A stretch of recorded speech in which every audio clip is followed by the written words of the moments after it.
The NFL is a-coming, and so are NFL survivor pools. And Nitrogen Sports Poker has got you covered right there. They've got like 7 different ones, from free entries all the way up to thousands of dollar entries. Check it out. There's something for every price point. It's amazing, and they're all guaranteed. You can do a lot of sports betting on Nitrogen, but of course you can also play poker on Nitrogen. Of course. And you can play with us on Nitrogen, which is a great thing to do. We do exclusive tournaments, sit and goes, stuff that you can only access if you use the link in the description of this video when you sign up, or else we'll never see you on there because it's a secret unless you use the link. You gotta use the link, people. Get you some poker.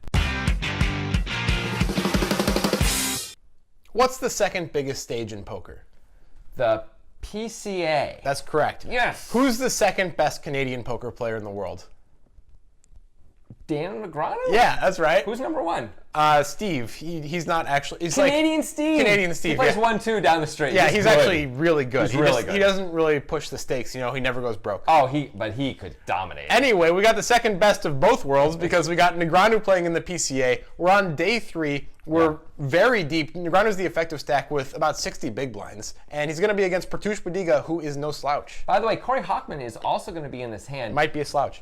He's not a slouch. He's also had, actually, I think he had a really good year in 2015. Yeah, I think he not a final slouch. tabled 2 WPT events. He's very aggressive, interesting player as well. Yes, and this hand was suggested by Miss Shalolin Lee. I think I'm saying that correctly. I think you are. On Twitter. If you're going to suggest a hand, use Twitter, include a YouTube link and a timestamp, or else we're just not going to look at it. Yeah, we want to look at it. Yeah. We do.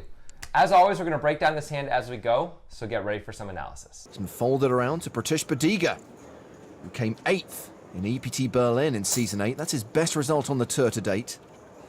Well, he's raised it up here with Ace-6 of diamonds. 7? Yes. Patience, my friend. Corey Hockman calls on the button with 6-7 of clubs. And Daniel is in from the big blind with King-Queen of diamonds. Everybody with a pretty decent hand. Badiga flops best. Top. Total airball for Negreanu. Oh, he leads. 12K. That is peculiar. And Pratush's got the exact kind of hand Daniel's trying to get to fold. He calls. And Hockman's too. He's got top pair with a worse kicker than Pratush. Okay, no folds. Yeah, still 3-way as we go to the turn. Daniel's trying to dine out on his little cards rep. Unfortunately, everyone else plays the little cards too these days. Well, this is interesting. Both Negreanu and Badiga pick up flush draws. Yeah, that's a pretty sick card. Daniel slows down. He checks. Badiga checks as well. Someone needs to tell him that construction of the Death Star is back on schedule. Hockman bets 21.5K. Daniel's actually got enough equity now that he can call this bet. He does call. This is amazing. Everyone's hanging around to the bitter end like this pot is the last single girl at a party.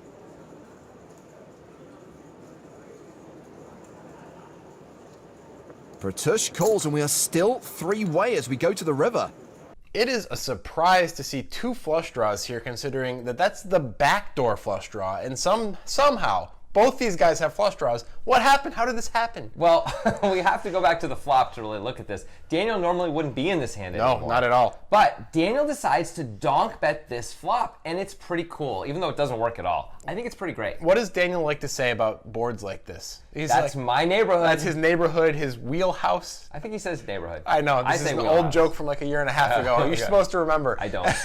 Of course not. Anyway, yeah, Negreanu obviously king high on this flop does not rate to be the best hand, but he's saying not only am I Daniel Negreanu, but I'm in the big blind. I have the widest range, which includes the most 2 pairs and straights on this board. What are you guys going to do? I have it all over this board. Yeah. Unfortunately for him, both of his opponents flop top pair. Yeah, Daniel's hoping these guys are going to have Jack 10, King Queen, Yeah. Ace Jack, and just throw it away because it's not worth dealing with. But that's not the case. They both have top pair. They both have to call. We get to the turn. And Daniel has the backdoor flush draw, which Yes. comes in on the turn. So this is the next interesting decision by Daniel. He gains a lot of equity in this hand for his actual hand here, Why is he not betting now? I mean, you can make a very good case for betting, but it's reasonable to check when you've been called in 2 spots, and this card doesn't rate to help Daniel that often. It does improve Daniel to some full houses some of the time. Yeah. If he has a straight, I'd expect Daniel would still think he has the best hand most of the time. So most of the value that he was repping, he could continue to rep if he wanted to, but getting called in 2 spots can't feel great, and he may just think he can't get Pertush to fold an overpair here. It might come down to something as simple as this. On the flop, he got called in not 1, but 2 spots. He did pick up a draw on the turn, which is great, but in order to bet a draw, usually you want to have some fold equity along with that bet, right? You don't just bet the draw because you hope to hit the draw once you get called. Of course. And he might not expect to have any fold equity once he gets called in 2 spots. That said, I kind of think he does have fold equity. Now, he doesn't. Again, we know Pertush is definitely going to call this bet, looking at his hand. But I think even if Pertush has a hand like 2 9s here, it's not easy to call a second barrel from Daniel when he bets into 2 players on this board when the 3 pairs. I kind of like a bet, but I admit it's close, and it can't be wrong to check this. I agree with you, actually. I do like a bet as well, but I have to believe the reason Daniel didn't bet is because he didn't think he had the fold equity. Sure. Right? So then Pertush has a similar decision, decides to check anyway. Yep. If you want to hear more about that, we talk about it for about 400 hours in our podcast. We got really deep there's a into lot of elements to this hand that we can't get into on the video, so check out the podcast. It's a complicated hand. Yeah, and now once Hochman bets, both of these guys are obligated to do what they did. There's really nothing to say about it. Raising would be kind of absurd, except Daniel could raise.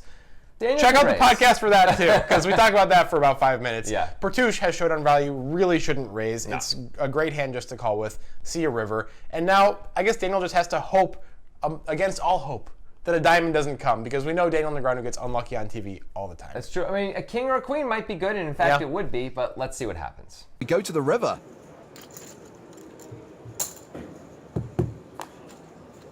And that is a bad card for Daniel. What was that card? Check.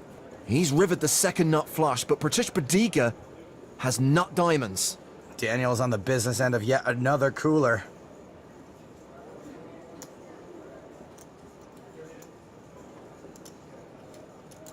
And unfortunately, he is anxiously awaiting this bet. 70,000. Hochman's folding. I thought you were going to fold 10s on the turn. Oh, you have 10s full?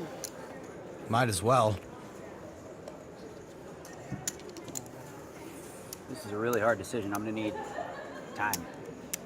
70,000, huh? That's half of Daniel's stack. All right, let's watch Daniel do his thing where he puts Pertush on a better hand and then calls him. Wow. Or do you have Ace-4 of diamonds? That's pretty spooky. Freakishly close. This is the toughest decision I've had the whole tournament. Okay, give me a minute. I think Pertush is almost never bluffing here, but he could be betting worse flushes or possibly a hand like Ace-3. I give Daniel a hard time for calling too much, but just like the last hand we saw, if he calls here, you can't really blame him. He does call and loses a huge pot. That is frustrating. As we've already said, there's a ton of different things to talk about on this hand, so we're just going to focus on Daniel's river decisions. If you want to hear about all of the decisions that happened, check out the podcast. Seriously, there's so much to talk about. Oh my gosh, this hand. All right, so we get to the river here. Daniel makes his hand. This is great. Should he be betting?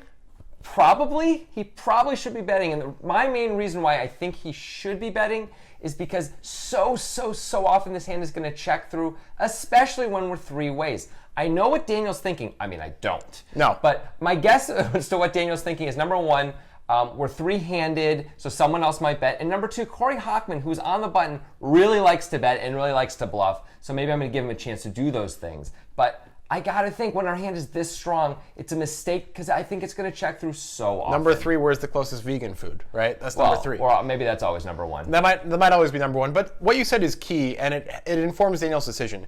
Does Corey Hochman have a bluff on the turn that he's going to continue bluffing on the river? Because if Hochman had showdown value on the turn, he hates this river, and he's probably not going to bet. Right. So Negreanu is banking on Hochman, thinking that he can bluff these players off of their hands and having kind of a random bluff or maybe a 7-8 type hand. And that way Negreanu can get value because Negreanu believes if he takes the line, that he has taken and then leads the river, it looks like a flush every time, and it's hard to get value from worse hands. It really is, but what we need is one, Hochman not to have a showdownable hand, and two, decide to bluff once both of these guys have called the turn when this card comes in. And Daniel Negreanu, as we know, does not like to fold. That is correct. So that makes it tough, but it's close. Nonetheless, it seems like the conclusion Daniel drew was that it was more likely to get value from a bluff out of Hochman than from betting himself. It's certainly not crazy. But then his heart sinks a little bit because it's not Hochman who bets, it's Pertush, who has not taken an aggressive action post-flop in the hand yet. This looks super strong.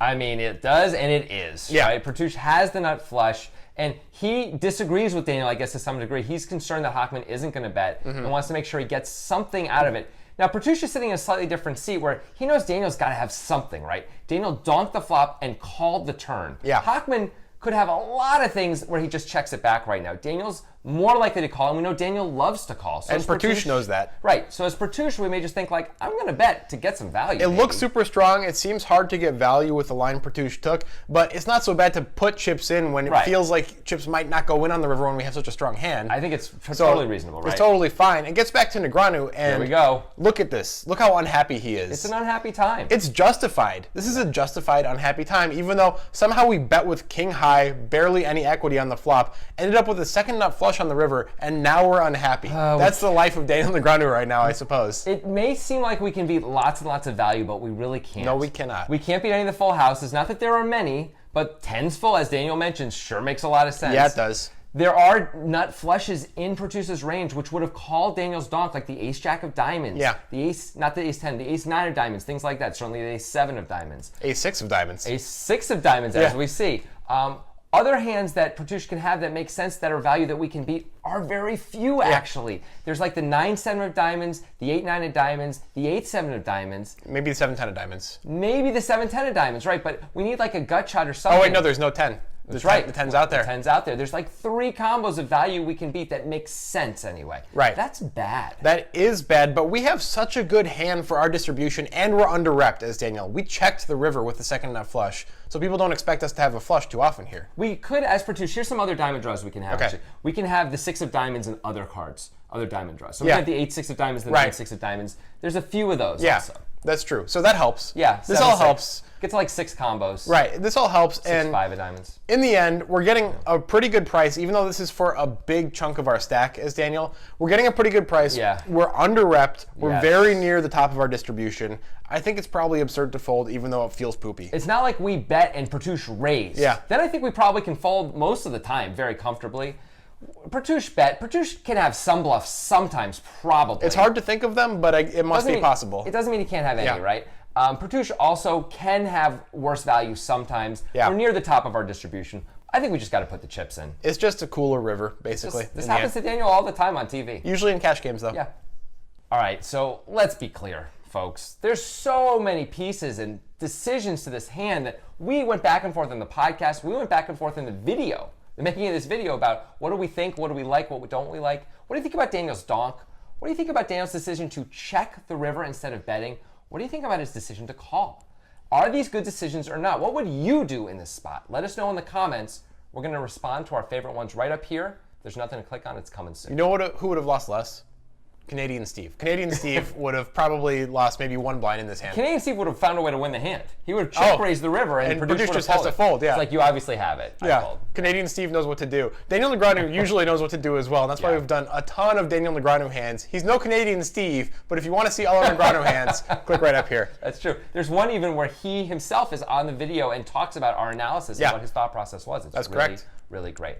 Also, we mentioned our podcast in this video, so we spent a good, 47 minutes or something like that? Some amount of minutes. Talking about this hand and really going over everybody's decision, not just the ones we talked about in this video. You know, should Hochman be betting the turn? Should Pertush be raising at any point? You know, on and on. What should these players be doing, especially Daniel and Pertush on the turn? Should they be betting or checking? So much to these decisions, and so much Very savory. It's very interesting. Yeah. Check it out. It's called The Breakdown. It's on every podcast app in the world.